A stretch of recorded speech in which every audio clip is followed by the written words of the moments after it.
అలానే మిస్సెస్ రావు, ఇప్పటి వరకు మనం ఆపరేషన్ సింధూర్ విన్నాం. ఏ విధంగా పాకిస్తాన్ని టార్గెట్ చేసి భారత ఆర్మీ ధ్వంసం చేసిందో చూసాం. ఏ విధంగా పాకిస్తాన్ ఆర్మీ మళ్ళీ భారత్ వైపు చూడకుండా చేసిందో చూసాం. ఇప్పుడు ఆపరేషన్ కిల్లర్ స్టార్ట్ అయింది. ఏంటి ఆపరేషన్ కిల్లర్ అంటే, పాకిస్తాన్లో ఉండేటువంటి ఉగ్రవాదులు, పాకిస్తాన్ ఆక్రమిత కాశ్మీర్లో ఉన్నటువంటి ఉగ్రవాదులు, వీళ్ళని ఏరిపారేసేటువంటి కార్యక్రమం. జైషే మహమ్మద్కు సంబంధించినటువంటి వాళ్ళు కానీ, లేదా లష్కరే తోయిబాకి సంబంధించినటువంటి వాళ్ళు కానీ, లేదా తాజాగా పెహల్గాంలో ఉగ్రవాద దాడి చేసినటువంటి టీఆర్ఎఫ్కు సంబంధించినటువంటి ఉగ్రవాదులు కానీ, ఎవరైనా సరే ఉగ్రవాదులు అనేటువంటి వాళ్ళు ఉంటే భారత్లో లేదా భారత భూభాగంలో, వాళ్ళని ఏరిపారేసేటువంటి కార్యక్రమం మొదలైంది. అదే ఆపరేషన్ కిల్లర్. దాంట్లో భాగంగా 3 ఉగ్రవాదుల్ని వాళ్ళ ఖతం చేశారు. ఎవరు వాళ్ళు అంటే, 3 ఉగ్రవాదుల్లో ఆదిల్ హుస్సేన్ దోకర్, ఆదిల్ హుస్సేన్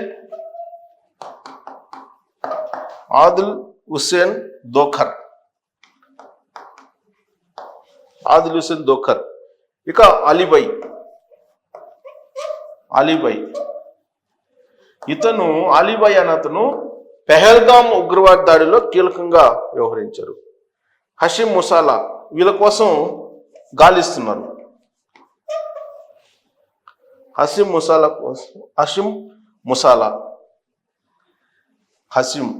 ఈ ముసాలా అనే అతను పాకిస్తాన్ ఆర్మీలో పనిచేసి టెర్రరిస్ట్గా మారారు. పాకిస్తాన్ ఆర్మీ టెర్రరిస్ట్ వేరు కాదు, టెర్రరిస్టులే పాకిస్తాన్ ఆర్మీ టెర్రరిస్టులు. సో ఇక్కడ ట్రైన్డ్ ముసాలా వీళ్ళ కోసం, అలీభాయ్ ముసాలా కోసం బాగా ఇప్పుడు గాలిస్తూ ఉన్నారు.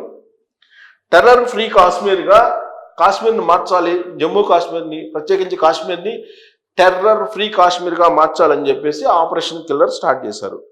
దీంట్లో భాగంగా అనేక ప్రాంతాల్లో పోస్టులు కూడా అతికించారు. వీళ్ళకి ఒక్కొక్కరికి 20 లక్షల రూపాయల రివార్డు కూడా ప్రకటించారు.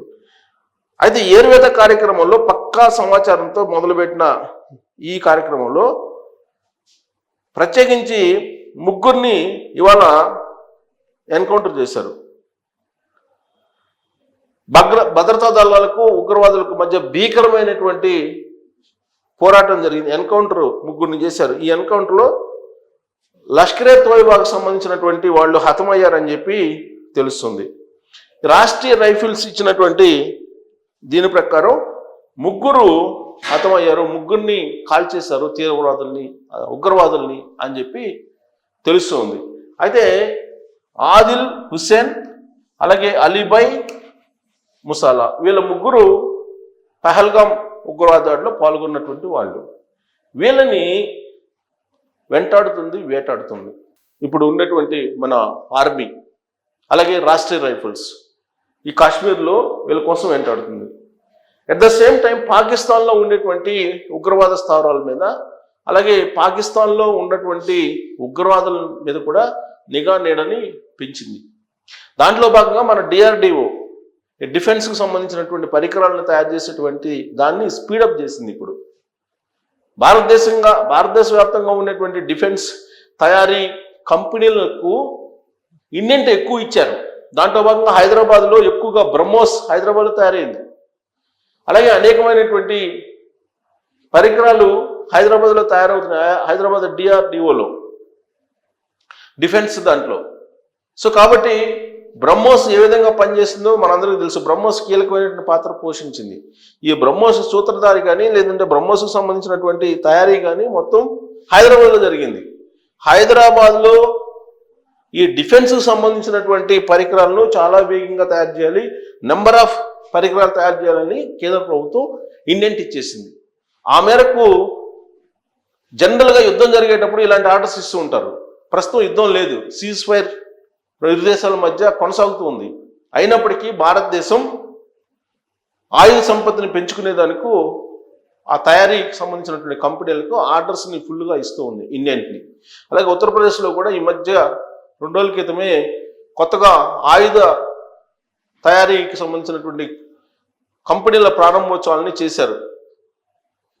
కాబట్టి దేశవ్యాప్తంగా కూడా కాశ్మీర్లో ప్రత్యేకించి టెర్రరిస్ట్ ఫ్రీ ప్రాంతంగా మార్చాలనేది అక్కడ చేస్తూ ఉంటే, మొత్తం అసలు పాకిస్తాన్ ఏ రోజైనా సరే మళ్ళా ఒకవేళ ఉగ్రవాద దాడులకు పాల్పడితే మళ్ళీ ఈసారి ప్రపంచ పటంలో పాకిస్తాన్ లేకుండా చేయాలనే ఉద్దేశంతో హైదరాబాద్ బేస్డ్గా ఉండేటువంటి ఆయుధ తయారీ కంపెనీలకు ఇండియన్కి పెంచేశారు.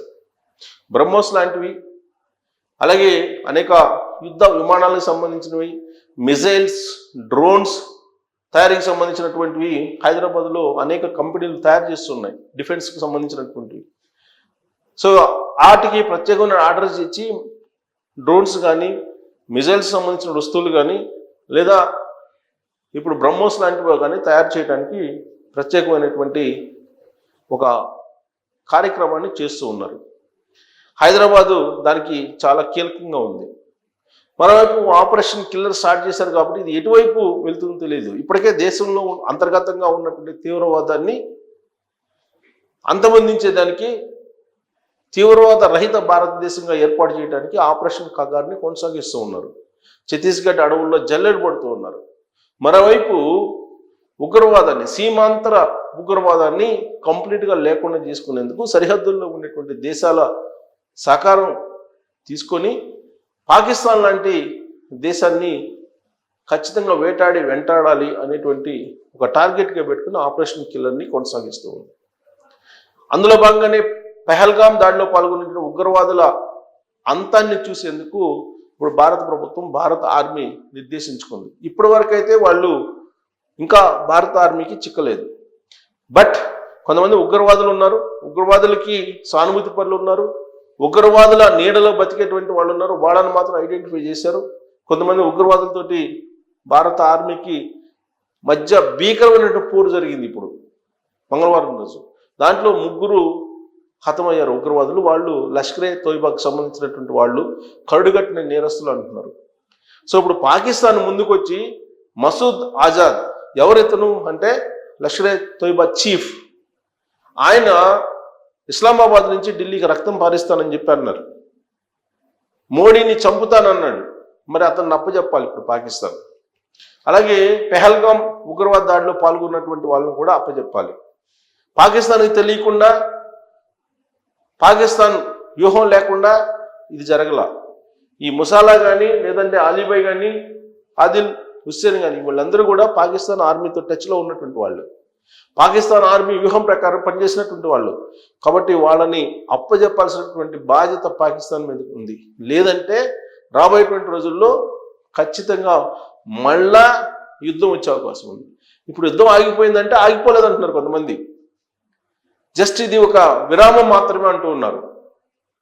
ఒకవేళ టెర్రరిస్టులు కనుక ఇప్పుడు మళ్ళా ఎక్కడైనా అటాక్ చేసినట్టుంటే పాకిస్తాన్ లేచిపోద్దని చెప్పేసి అంటున్నారు. మరి ఇప్పుడు ఉగ్రవాదులు ఏరువేత కార్యక్రమం, ఆపరేషన్ కిల్లర్ అనేటువంటి కార్యక్రమం ఒక భారతదేశానికి పరిమితం అవుతుందా, కాశ్మీర్ వరకే పరిమితం అవుతుందా, లేదంటే పిఓకేలో ఉండేటువంటి వాళ్ళని కూడా అంతం చేస్తారా, పాకిస్తాన్లో ఉండే వాళ్ళని కూడా అంతం చేస్తారంటే అది సాధ్యం కాదు. పైగా పాకిస్తాన్ ఆర్మీ వాళ్ళని రక్షిస్తూ ఉంది ఎప్పటికప్పుడు. మరి ఆపరేషన్ కిల్లర్ అనేది ఇది కంటిన్యూస్ ప్రాసెస్ అని చెప్పి తెలుస్తూ ఉంది. మరి ఈ ఆపరేషన్ కిల్లర్లో ఈ పెహల్గాం దాడిలో పాల్గొన్నటువంటి వాళ్ళు దొరకరా అనే దాని మీద మీరు కామెంట్ చేయొచ్చు. Thank you.